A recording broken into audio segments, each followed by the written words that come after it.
প্রত্যেকটা দিনের শুরুটা ঠিক আমার এভাবেই হয়। মাম্মামকে ঘুম থেকে উঠাতে আমার অনেকটাই কষ্ট হয়ে যায়। যাদের বেবি মর্নিং শিফটে পড়ে শুধুমাত্র তারাই বুঝবে। মাম্মামকে উঠাতে আমার প্রায় আধ ঘন্টার মতো টাইম লেগে যায়। এরপর হচ্ছে ওকে ফ্রেশ করিয়ে দেওয়া, দেন হচ্ছে রেডি করিয়ে দেওয়া স্কুলের জন্য। যদিও এতদিন আমি মাম্মামকে নিয়ে যেতাম, তো নিজেরও রেডি হওয়ার একটা ব্যাপার থাকতো, কিন্তু ইদানিং আমি হচ্ছে ওর বাবাকে দিয়ে ওকে স্কুলে পাঠাই। আর এর ফাঁকে হচ্ছে আমি বাসায় যে কাজকর্ম থাকে ওগুলো একটু গুছাতে পারি আর কি। তো এখন হচ্ছে তেমনই আরেকটা দিন, মামামের স্কুল ছিল, তো ওকে হচ্ছে স্কুলের জন্য রেডি করিয়ে দিচ্ছিলাম।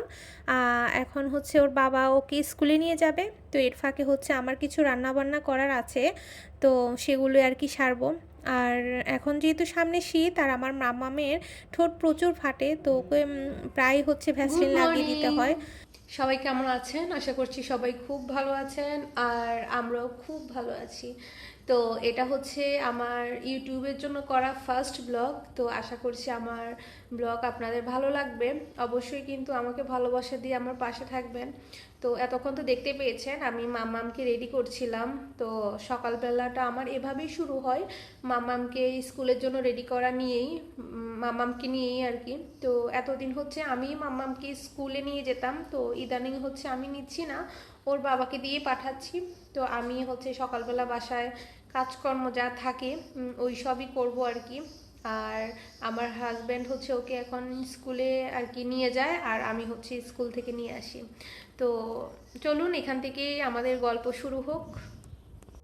আর এখানে যে দেখতে পাচ্ছেন আমার মাম্মাম হচ্ছে তার সমস্ত পুতুল হচ্ছে এভাবে গুছিয়ে রেখেছে, সাজিয়ে রেখেছে রাতে। তো এখন হচ্ছে ওকে স্কুলের জন্য আর কি ওর বাবা নিয়ে যাচ্ছে। তো এখন হচ্ছে দুইজনকে আমি টাটা বাই বাই বলার জন্য আর কি দাঁড়িয়েছিলাম। আর প্রত্যেক দিন হচ্ছে স্কুলে যাওয়ার সময় তাকে হচ্ছে টাটা দিতেই হয়। তো এই তো ওরা হচ্ছে এখন স্কুলে চলে গিয়েছে, তো এর ফাঁকে হচ্ছে আমি কিচেনে এসেছি। তো এখন হচ্ছে চা করব সকালবেলায়, একটু বিশেষ করে শীতের সকালে একটু চা না খেলে অ্যাকচুয়ালি ভালো লাগে না, খুব একটা মানে ফ্রেশ আর কি লাগে নিজেকে চা খেলে। তো আমি দুধ চা খেতে খুব পছন্দ করি, যদিও শীতকালে হচ্ছে লিকার চাটা খেলে আরও বেশি আরাম পাওয়া যায়, মশলা দিয়ে পুদিনা পাতা দিয়ে বেশ কিন্তু ভালোই লাগে। গত বছর আমি পুরাটা শীতেই হচ্ছে লিকার চা খেয়েছিলাম, তো এবছর এখনও খাওয়া শুরু করিনি, তো আরও বেশি করে শীত পড়ুক দেন হচ্ছে শুরু করব। চা তো বানানো কমপ্লিট, এর ফাঁকে হচ্ছে আমার হাজব্যান্ডও এসে পড়েছে। তো এখন দুইজনে মিলে একটু চা খাবো একটু গল্প করতে করতে। তো সে মেয়েকে স্কুলে দিয়ে আসার সময় হচ্ছে বাজার করে নিয়ে এসেছে। নর্মালি সকালবেলা তো তেমন বাজার করা হয় না, কিন্তু এখন সে মাছ কিনে নিয়ে এসেছে। এখানে 3 রকমের মাছ নিয়ে এসেছে, তাও সবগুলোই হচ্ছে ছোট মাছ। বরাবরই আমি বলি আমার হাজব্যান্ডের ছোট মাছ খুবই পছন্দের, তো তাই জন্য ছোট মাছ দেখলে সে আর হুঁশে থাকে না, একদম বেহুশ হয়ে পড়ে। তো এখানে 3 রকমের মাছ নিয়ে এসেছিলো, আর পেঁয়াজটা আমি আনতে বলেছিলাম। আর এত সুন্দর কুমড়ার ডাঁটা পেয়েছে, কুমড়ো শাক, তো তাই নিয়ে এসেছে। আর শাকগুলো এত ফ্রেশ ছিল, দেখে আমি খুশি হয়ে গিয়েছিলাম। যদিও তখন হচ্ছে কেটে বেছে রান্না করার সময় ছিল না, যেহেতু মামামকে আবার গিয়ে আনতে হয় আর কি। তো দেখি আজকে মাম্মামকে আমি আনতে পারি কি না, নাকি ওর বাবাকে পাঠাবো। তো আপনাদের সাথে গল্প করতে করতে আমি মাঝখানে হচ্ছে ডালটাকে সেদ্ধ করে নিয়েছিলাম, এখন হচ্ছে আমি ডালটাকে সম্বার দিব। তো আমি হচ্ছে আমার শাশুড়ি মায়ের কাছ থেকে এইভাবে ডাল সম্বার দেওয়া শিখেছি। শুকনো মরিচ দেন হচ্ছে একটু জিরা আর হচ্ছে পেঁয়াজ দিয়ে। তো এখন যেহেতু শীতকাল, তো এখন হচ্ছে দেশি টমেটোটা বের হয়েছে, তো দেশি টমেটো দিয়ে ডাল খেতে আমরা দুইজনেই খুব পছন্দ করি, তাই জন্য হচ্ছে টমেটো দিয়ে ডালটা রান্না করেছি। তো আর শীতকালের মধ্যে টমেটোর ডাল খেতে বেশ ভালো লাগে।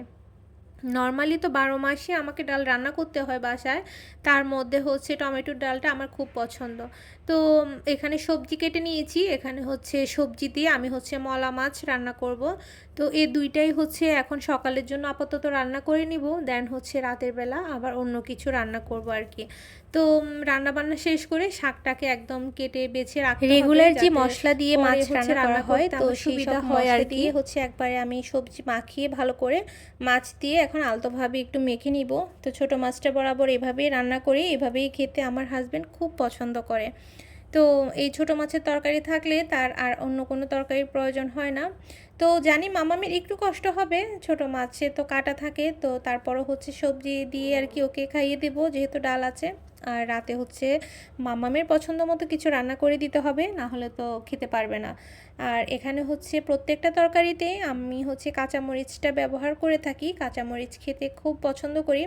এই তো এখন তরকারিটা বসিয়ে দিয়েছি, রান্না হতে তো বেশি সময় লাগবে না, যেহেতু সে লাঞ্চ নিয়ে যাবে তাই একটু তাড়াহুড়োও করছিলাম। আর কথা বলতে বলতে অনেকটাই লেট হয়ে গিয়েছে রান্না করতে করতে, তো মাম্মামকে হচ্ছে ওর বাবাকে আনতে পাঠিয়েছি।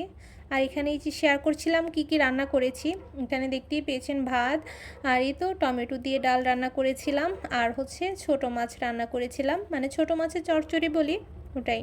তো এখন হচ্ছে তাকে আমি লাঞ্চ গুছিয়ে দিব আর কি, সে যেহেতু অফিসে যাবে, তো এখন হচ্ছে আমি তার লাঞ্চ বক্স রেডি করে দিব, দেন হচ্ছে ও অফিসে যাবে। এই তো আজকে বেশি কিছু তো রান্না করে দিতে পারিনি, নর্মালি হচ্ছে 3টা আইটেম তো থাকেই, তো আজকে 2টা আইটেমই দিলাম, যেহেতু সময় ছিল না, সকালবেলা অন্যান্য কাজও করেছি, ঘরটাকেও গুছিয়েছি, তো সব কিছু মিলিয়ে কেটে বেছে রান্না করতে অনেকটাই লেট হয়ে গিয়েছে। তো আমি আজকের ব্লগটা আর বেশি বড় করব না, এইটুকুই। তো আশা করছি আপনারা ভালোবাসা দিয়ে আমার পাশে থাকবেন, আমার এই নতুন পথ চলায় আপনারা আমাকে সাপোর্ট করবেন, আমার পাশে থাকবেন, আমাকে অনেক বেশি ভালোবাসা দিবেন। তো এতদিন যদিও ফেসবুকের জন্য ব্লগ বানিয়েছি, তো আজকে আলাদা করে আমি ইউটিউবের জন্য